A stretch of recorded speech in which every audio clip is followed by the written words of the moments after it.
Is it streaming? It is. Fun fact. Next day, and I tried to record the next short vlog brainstorm idea video thing inside my car a few minutes ago, and I went to the same problem as yesterday. Already yesterday. It's actually a few hours. It was hours ago, but anyways, the first one did record, and the first recording didn't have the mic on for some reason, and that pissed me off so much that I said, "Fuck this." Going to the computer, I'm gonna record my thoughts there. And now we're here in the computer. That's why it looks a little different now. Because I'm not using a phone right now. I'm using the computer to record this. Because god damn it, that was so annoying. But anyways, yes. Let's talk finally about the next idea I want to introduce instead of staying in the goddamn car for it being goddamn cold. By the way, I went outside the car thinking that, oh, it would be quieter because people were still awake at the time. But I spent 2 recordings and it all went nowhere because the first one didn't record and the second one, the mic wasn't fucking on. Why the fuck is the default setting of the stupid screen recording fucking like always disables the mic? Maybe there's an option somewhere I can make it as default or some shit. I don't know yet. It's still new to me. I'll figure it out maybe. But for now, this is where we are at the moment. But anyways, let's begin. So this gauge right here. This gauge right here. This is Warhound's gauge. The previous one was Alexandra's gauge. It's kind of obvious because we have mana, we have the crown, we have red theme, background, etc. This one is a little more black and yellow. That's kind of his Warhound's color scheme, black and yellow, black and yellow. Black. He's not a bee, by the way. Actually, that should actually, now I think about it, that would be like a cool idea. What if we make Warhound wear a bee suit? Oh my god, I just thought of something.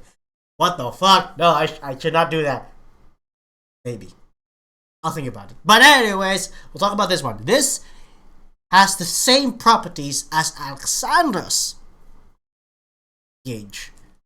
The only difference, aside from the left one, it's supposed to behave the same one. I don't know why it turned into a lemon. It's supposed to still be a green apple, but I kind of changed it, thinking I need to change it because the top is darker red, the bottom's still the same stress color, but I don't know. But I'm talking about the one on the right of the screen that you're looking at right now. It's not mana. It's like a grayish gem thing. This is because Warhound cannot, for the sake of the story and for the lore, whatever the fuck you call this thing, he cannot use mana. He has no access to magic. This is one of Warhound's disadvantages. He has the technology, but he does not have access to magic. It's also for the sake of balancing gameplay, but anyways, that's kind of the point. So, in exchange for mana, we will switch it for this other thing called momentum. Now, 8 feet, you ask, what the fuck is momentum? Well, I will give you 3 examples that will hopefully give you I get it response. It's fucking goddamn, the car was so fucking cold, by the way. It's like, I think I'm sick. But anyways, there are 3 games I can give you an example of. The first one is Devil May Cry Style Meter. The more damage you perform, the more variation of attacks you form, and the more stylish taunts you perform, it will increase the gauge. Another game would be a game like Marvel vs. Capcom.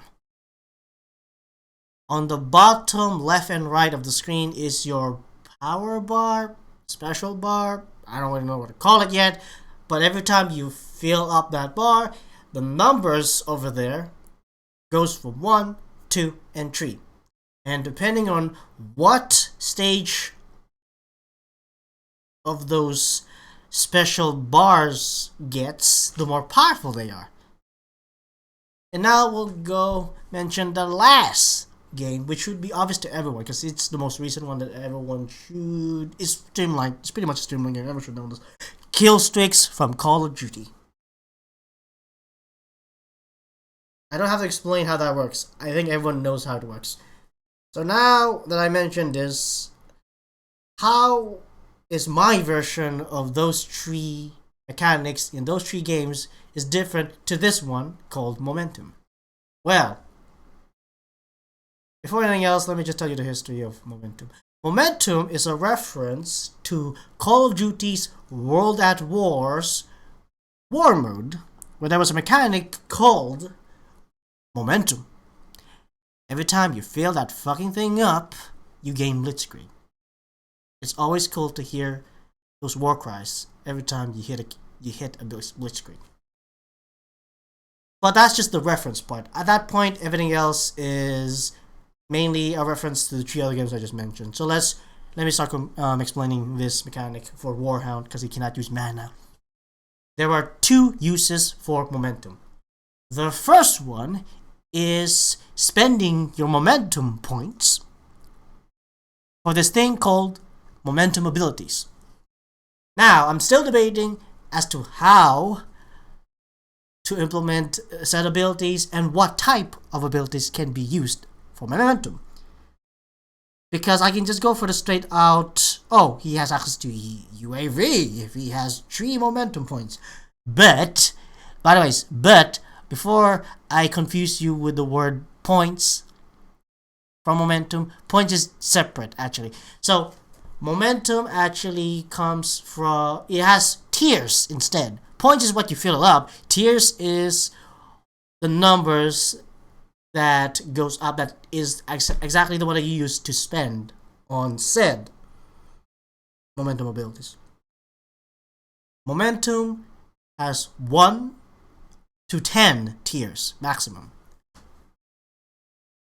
And depending on what tier you're in, that's what kind I get, like, it's that's the types of abilities you can use. So the higher the tier your momentum is in, the more powerful your abilities will be. So it's pretty much a kill streak. But I'm still debating whether I want to implement machinery into his abilities. Because again, this is a turn-based game. I can see myself maybe calling in like a random artillery strike or mortar strike somewhere, but that by itself might be pushing a little bit ahead of it. Because if I go for the he has 3 momentum tiers, that means he can call in a UAV, which by the way should not be called as UAV because he's a World War I character. This means that instead of calling it a spy plane, a recon plane, it should be called a scout biplane, because that is what biplanes were used back in the earlier years of the war. Scouting.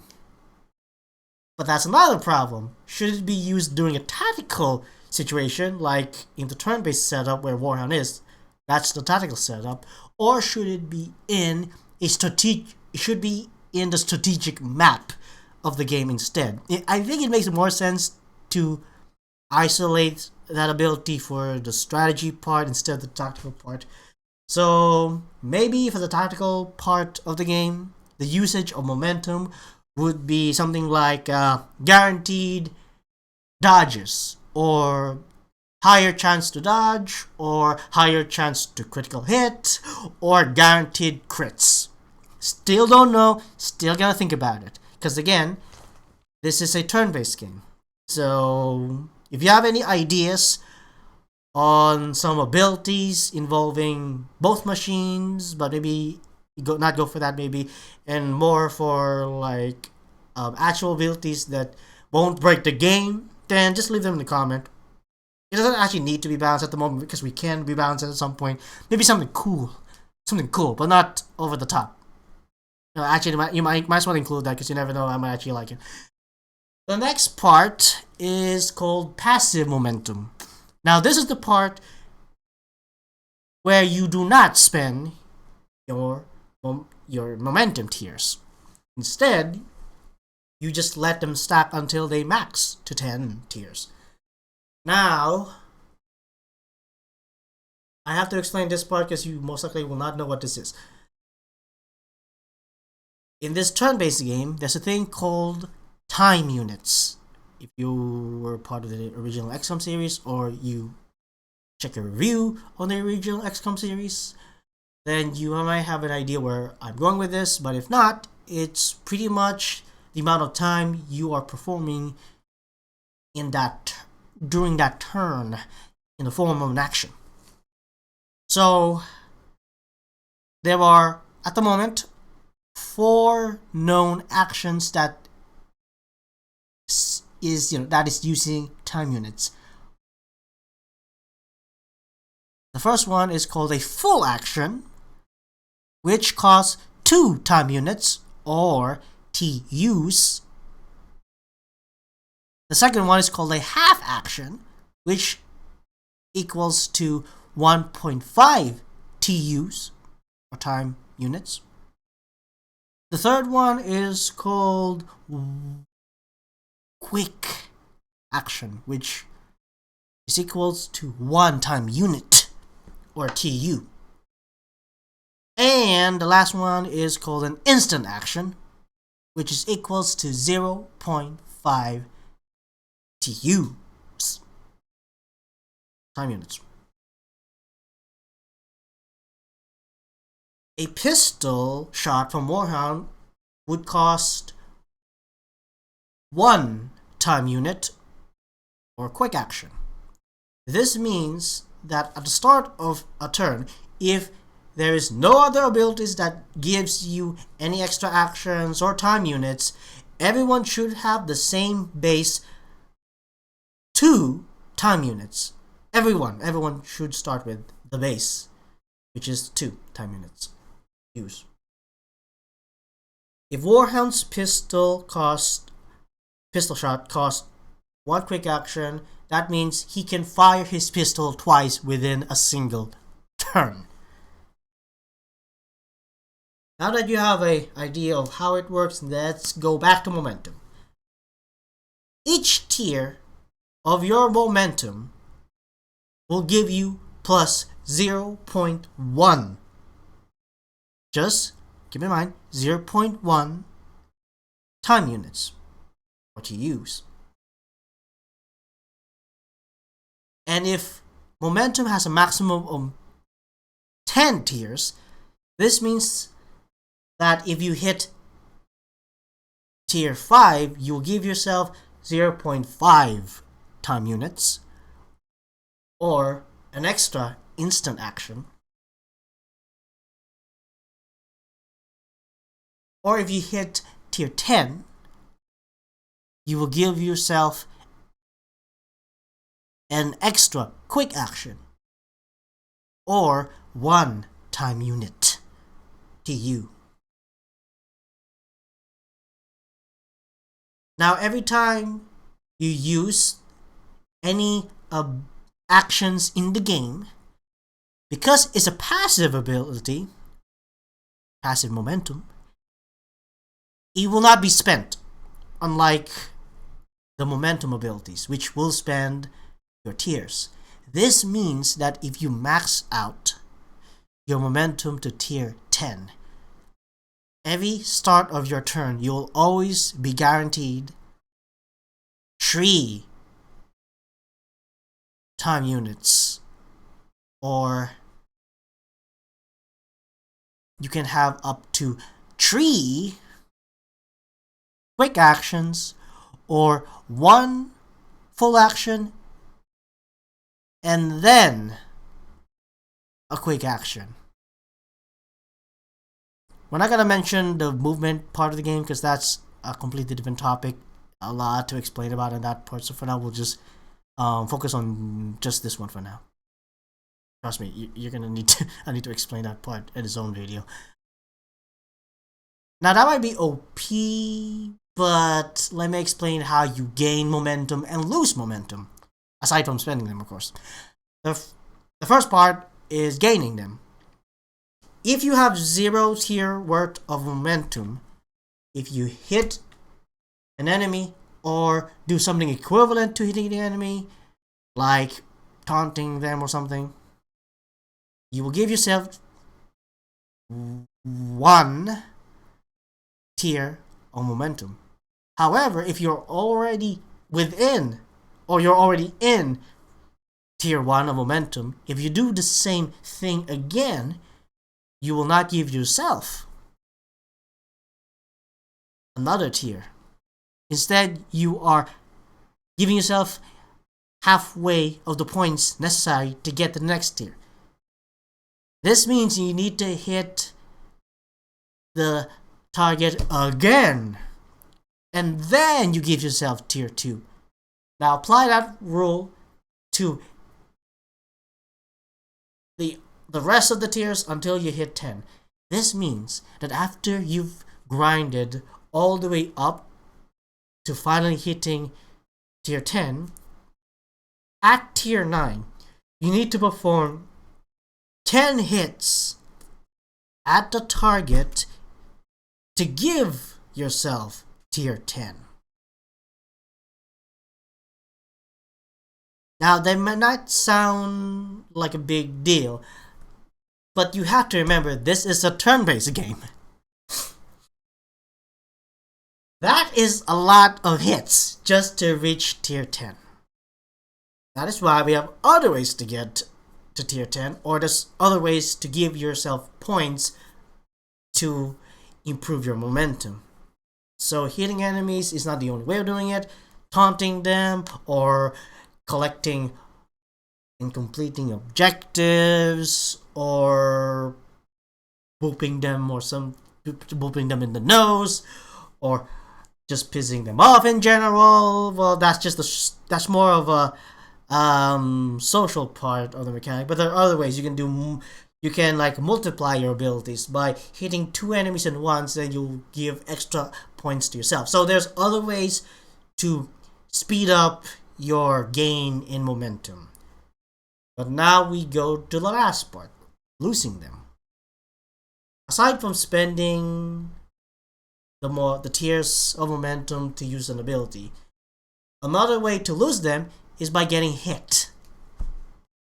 This means that if you get hit once, you will lose all momentum.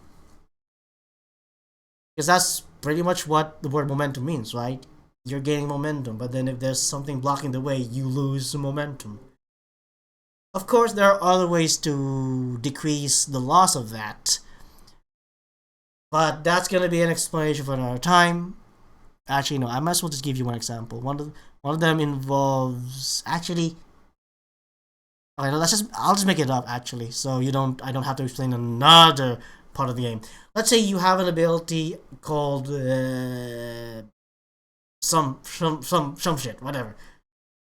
This random ability states that you will lose only half of your momentum.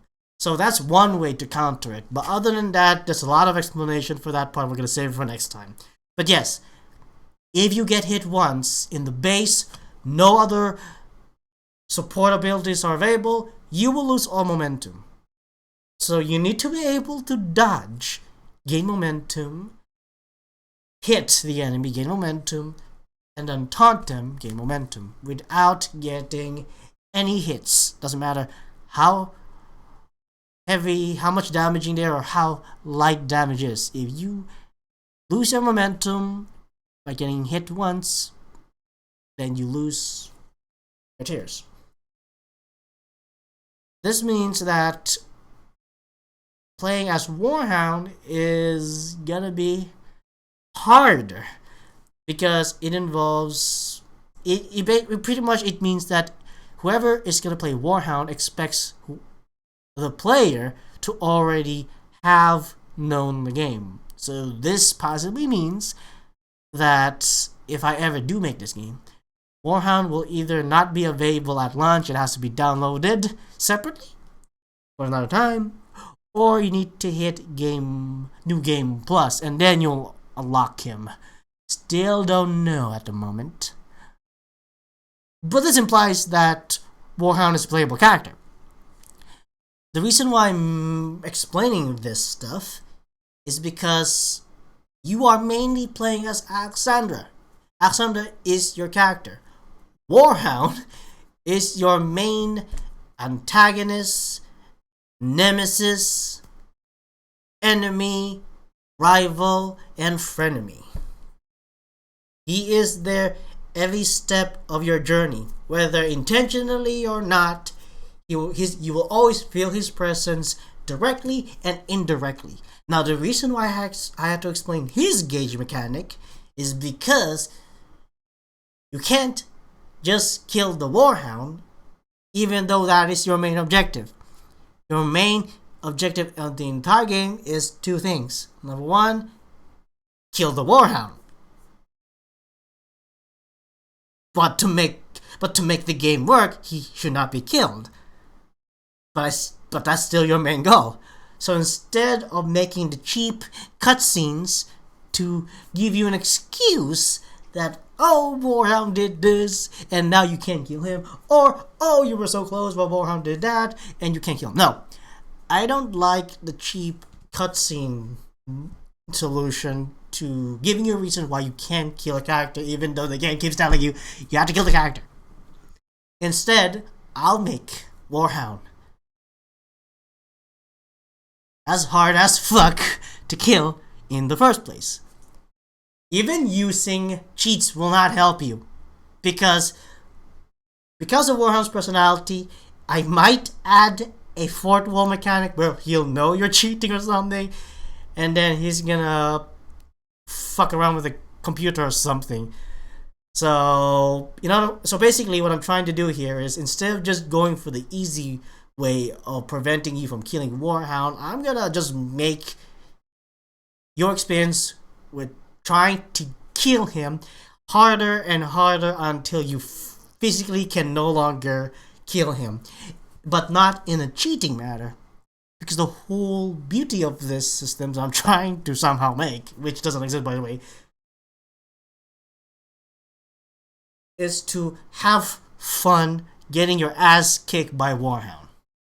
And not in that kind of way, like, have you ever watched Konosuba Darkness? Now, it's more of the fun of the challenge kind of mentality. Do not worry. I'm not just gonna throw in this very unkillable player, or unkillable character actually, on your way and give you nothing in return. Though instead, it's not gonna be. The thing is, it's not gonna be like a reward thing. It's gonna be more of the experience thing. And here's an example of what I'm trying to, show you. So, the relation of these two characters usually in the game is gonna be this. You have heard from one of your scouts that there's a MacGuffin somewhere in an ancient temple somewhere. So you go there. As soon as you arrived, the door to the temple has already been opened. At first you assumed it was just a rival faction of another kingdom. But then notice that not some things around the temple doesn't feel right.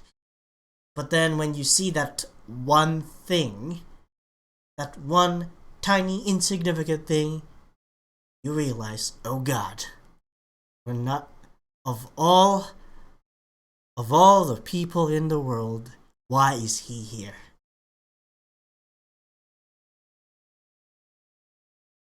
You You see a tiny tent aside.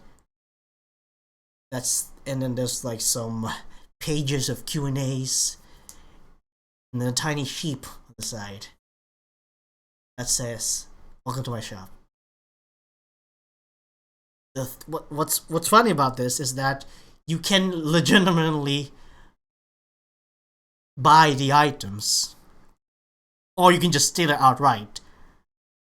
But of course, there's a mechanic to prevent you by doing that. Not just blocking you, instead there's gonna be like some consequences in the future. But the only character who would set up something this stupid is right around the corner. You go into the main chamber, and bam, who else but the fucking Warhound? You'll then turn around, holding the MacGuffin, and then saying, "Oh, why hello there, Alexandra. Did you do business with my sheep?" To which you will reply either by having a fed up response, or pull out your scepter and try casting a spell and shooting him. This is where the relation thing happens. This is why I need Warhound to be a difficult character to fight against, because the whole idea of this is, yes, your main goal is to kill him, but the more you're trying to achieve that goal, the more harder it gets. But the more rewarding the experience is going to be. Not experience points. Well, actually, that could be the reward in-game wise, but we're talking about the experience of fighting him. You know, there's more of the sense of dancing with him in battle. You're in a situation now where if you don't do what you need to do to stop Warhound, you will steal away your MacGuffin. Who knows what he will do with it? And this is the things that will piss you, as Alexandra, off. Usually he takes his MacGuffin and then he will put them up as a decoration piece for his Zeppelin. Or he will take this very fragile, important artifact, break it into pieces, and turn them into tiny, happy doll faces. And usually, like, it's gonna piss you off, because that artifact could have been like a new ability that you have unlocked. You could have unlocked instead. So this is one of those situations again that you have to deal with Warhound. So for now, we'll just get to the point where you decide to go for the we'll fight choice. Start fighting, and Warhound starts bouncing around. It's very difficult to hit him. And then this gauge is already being used by Warhound. So now that you know how his gauge works,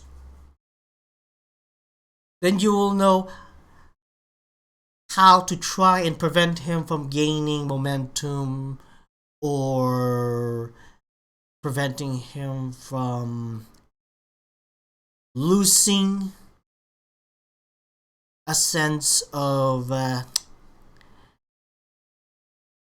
don't know I don't know I don't know where I'm going with this, but I was gonna say, like, so you need to, basically, by knowing the gauge and how it works, you'll be able to know how to prevent him from gaining any of the momentum, or preventing him from getting a sense of lost, where he gets harder to deal against. And again, keep in mind, there's a reason why I mentioned the earlier ability where it prevents his momentum from cutting in half. Well, again, if he's your main nemesis, rival, whatever, that means he can level up as well. So when he levels up, your other methods might become more inefficient. So instead of just focusing your abilities to try and just hit him once, now he has an ability where he only cuts in half. So now you're gonna need to do more, like maybe you need to focus on more accuracy abilities. But then there might be a new ability introduced where it's damage based decrease in his momentum. So now you need to invest in more heavy hitting abilities, etc. So that's what I meant by this is why I have to explain the gauge thing. And who knows, maybe I might turn him into a playable character at some point in the future. But for now, his main design is he is the main antagonist of the entire game. And you, as Alexandra, has to put up with this shit. And hopefully now you understand, and hopefully now you know why I can't just give him a killstreak ability, because you're not playing as him. You are fighting him. So I can't just give him an ability that just gives him like free artillery strikes, and that might, kill you and kill everyone around you. So anyways, if you have any interesting momentum abilities that you can think of in the spot, either it's an ability that he can perform or an ability that he can call in as a killstreak method, put it in the comment section. If you have any criticisms on the passive momentum thing, maybe it's too grindy, or it'll take so long for Warhound to achieve that is gonna be ineffective, then put it in the comment section as well. If you want more of this style of brainstorming vlog video, like the video. But if you do not like it, then dislike it. Okay? Thank you for watching, etc. I'm gonna drink this coffee now because it's getting cold.